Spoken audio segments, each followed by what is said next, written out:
ये मुझे यकीन है कि सच सामने आएगा और सच में ऐसा कुछ भी नहीं है। लेकिन अवैध तरीके से तो आई है ना। ये मानती हूँ मेरा गुनाह है। मेरा गुनाह है कि बगैर वीज़े, क्योंकि मुझे वीज़ा यहाँ का मिल नहीं रहा था। मजबूरी में मुझे इनकी मोहब्बत में कुछ भी नहीं दिखा, सही गलत नहीं दिखा, मैं आ गई। पर मानती हूँ मैंने गलती करी है। लेकिन इतने पासपोर्ट, इतने फोन, एक फोन टूटना और इतने फर्जी दस्तावेजों के साथ क्यों आई? अगर आना ही था तो कोई मुकम्मल चीजें लेकर आती हैं। मुकम्मल चीजें हैं मैम। तो ये 4 से 5 पासपोर्ट के बाद मेरे बच्चे तो 4 है ना, इनके पासपोर्ट जहाज में चढ़ने के लिए इनके पासपोर्ट चाहिए थे। नेपाल आने के लिए इनके 4 मेरे बच्चों के हैं, एक मेरा है। एक में मेरे नाम जो है उसमें नेपाली एम्बेसी ने वीजा नहीं दिया, उसको खारिज कर दिया, तो मैंने दूसरा पासपोर्ट बनाया। लेकिन अगर डिपोर्ट किया गया आपको पाकिस्तान, तो क्योंकि आप फर्जी तरीके से आई हैं, आप अवैध तरीके से आई हैं, आपको कहा जा रहा है कि दूसरा मुकदमा तो चलेगा ही ना आप पर। बिल्कुल चले, मैं यहाँ जेल जाने को तैयार हूँ पर वापस जाने को तैयार नहीं। जिस तरह मुझे यहाँ का कानून रखेगा ना, जैसे अब मुझ पे कानून लागू की सीमा कहीं नहीं जाएगी। मैं पूरी जिंदगी इस घर में बिताऊंगी पर मैं वापस नहीं जाऊंगी। एटीएस के सवाल क्या क्या रहे, क्या क्या सवाल पूछे गए, कुछ अगर आप जानकारी दे पाए? जो हमारी शुरू से पूछताछ थी, जो होती आई है वही पूछताछ हुई थी। और अभी क्या आप लोग यही इसी घर में रहेंगे? जी बिल्कुल, अगर आप लोगों ने रहने दिया तो।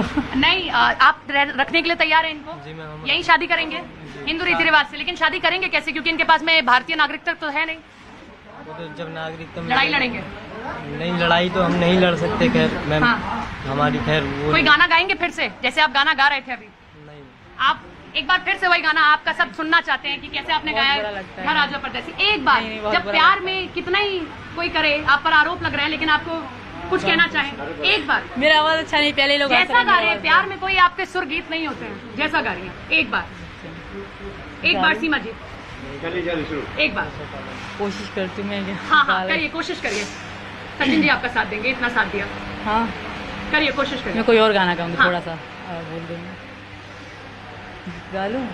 हाँ अच्छा, गाना आप गा दीजिएगा। लेकिन पशुपतिनाथ मंदिर में आप लोगों ने शादी की, ये आप कह रहे हैं, लेकिन हमारे सहयोगी वहाँ पर पहुंचे, वहाँ के तो पुजारी कह रहे हैं कि हमारे पास सचिन और सीमा नाम का कोई आया ही नहीं है, ना तो रजिस्टर में लिखा हुआ है। रजिस्टर हुआ ही नहीं, हमारी शादी रजिस्टर होती तो या हम इतना भागदौड़ करते। तो वहाँ शादी की कैसे? आप लोगों ने गले में माला डाली हुई फोटो भी दिखाई है, बातें भी कही है, फिर शादी की कैसे जब रजिस्टर में लिखी नहीं गई है तमाम चीजें?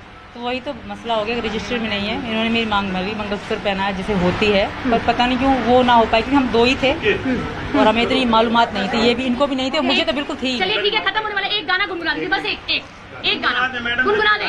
देखिए आप तो ये भी कह रहे हैं, गुनगुना दीजिए एक गाना। हाँ गा दीजिए। थोड़ा मुझे याद ही नहीं आ रहा, मैं कंफ्यूज हो गई, भूल गई। ऊर्जा काले गावा आपने इतना अच्छा गाया था। एक रुक जाएगा।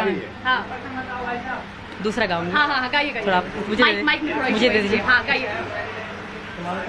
हाँ प्यार हमारा अमर रहेगा, याद करेगा जहाँ मैं जान जाए, लेकिन अब भारत रहेंगी।